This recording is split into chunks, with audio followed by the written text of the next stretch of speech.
गांव के बीचों बीच एक बड़ा और हरा भरा मैदान था। यह सिर्फ कोई मैदान नहीं था, यह गांव के बच्चों के लिए उनकी दुनिया थी। सुबह की हल्की धूप में चिड़ियों की चहचहाहट और शाम को बच्चों की हंसी खुशी से यह जगह हमेशा जीवंत रहती थी। एक दिन गांव में खबर फैली कि इस मैदान को बेच दिया गया है। जल्द ही यहाँ एक बड़ी फैक्ट्री बनने वाली थी। यह सुनकर बच्चे हैरान रह गए। रोहन, जो पूरे गांव के बच्चों का लीडर था, बहुत चिंतित हुआ। उसके दोस्त मीरा, सूरज, अन्या और छोटू भी परेशान थे।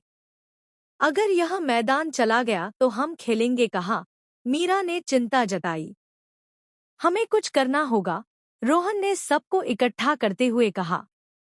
बच्चों ने गांव के बुजुर्गों से बात की, लेकिन उन्होंने निराशा जताई। बेटा, बड़े लोग फैसला कर चुके हैं, अब कुछ नहीं हो सकता।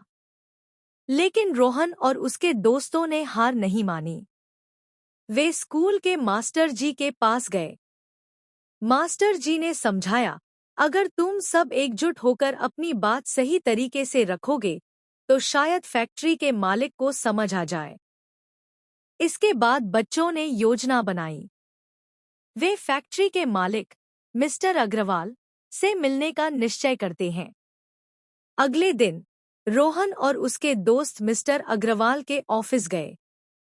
बच्चों ने पूरे गांव में एक रैली निकाली। वे नारे लगाने लगे, खेल का मैदान हमारा है, इसे नहीं छोड़ सकते। गांव के कुछ लोग भी उनके साथ हो गए। मिस्टर अग्रवाल को जब इस प्रदर्शन के बारे में पता चला तो वे खुद बाहर आए। बच्चों, यह सब क्या हो रहा है? उन्होंने हैरानी से पूछा। रोहन आगे आया और बोला, अंकल, यह मैदान हमारे बचपन की यादें हैं। अगर इसे फैक्ट्री में बदल दिया गया तो हम खेल नहीं पाएंगे, दौड़ नहीं पाएंगे। हम स्वस्थ कैसे रहेंगे? अन्या ने कहा, अंकल, आपको पता है कि खेल हमें सिखाता है कि कैसे टीम में काम करें, मेहनत करें और हार के बाद फिर से उठें। छोटू ने भी कहा, और अगर हम खेलेंगे नहीं तो बीमार पड़ेंगे। पापा कहते हैं कि तंदुरुस्त रहना बहुत जरूरी है। मिस्टर अग्रवाल ने बच्चों की बातें सुनी और सोचा। उन्होंने पहले कभी इस नजरिए से नहीं सोचा था। वे गंभीर हो गए। मिस्टर अग्रवाल ने गांव के सरपंच से बात की और मैदान का एक हिस्सा बचाने का वादा किया।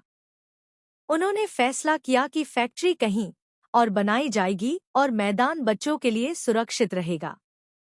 बच्चों की खुशी का ठिकाना न रहा। उन्होंने खुशी से नाचना शुरू कर दिया। पूरे गांव में जश्न मनाया गया।